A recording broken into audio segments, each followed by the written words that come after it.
అల్లూరు సీతారామరాజు జిల్లా ఎటపాక మండల పరిధిలోని గోదావరి నది పరివాహక ఇసుక రీచ్లను జిల్లా కలెక్టర్ విజయ సునీత్ సోమవారం సందర్శించారు.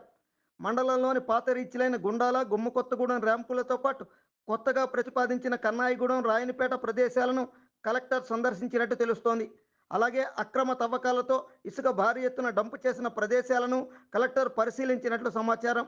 కాగా ఇసుక అక్రమ మైనింగ్, డంపింగ్లపై దృష్టి పెట్టాలని, రీచ్లను ఎప్పటికప్పుడు తనిఖీ చేస్తూ అక్రమ మైనింగ్కు పాల్పడిన వారిపై క్రిమినల్ కేసులు పెట్టాలని ఇటీవలే సుప్రీంకోర్టు జిల్లా కలెక్టర్లను ఆదేశించిన సంగతి తెలిసిందే. ఈ నేపథ్యంలోనే అల్లూరు జిల్లా కలెక్టర్ తన క్రింది స్థాయి అధికారులతో కలిసి ఇసుక రీచ్లను పరిశీలించినట్లు తెలుస్తోంది. అయితే కలెక్టర్ పరిశీలన అనంతరం కొత్తగా ప్రతిపాదించిన కన్నాయిగూడెం, రాయనిపేట ప్రాంతాలు ఇసుక ర్యాంపు నిర్వహణకు అనువుగా లేవన్న కారణంగా ఆ ప్రతిపాదనలను వెనక్కి తీసుకున్నట్లు సమాచారం. ఇలా ఉంటే కలెక్టర్ పర్యటన పరిశీలనలో ఏమైనా అక్రమాలు బయటపడి ఉంటే వాటిపై ఎలాంటి చర్యలు తీసుకుంటారో తెలియాల్సి ఉంది. జిల్లా కలెక్టర్ పర్యటనలో పోలీస్, రెవెన్యూ అధికారులు పాల్గొన్నారు.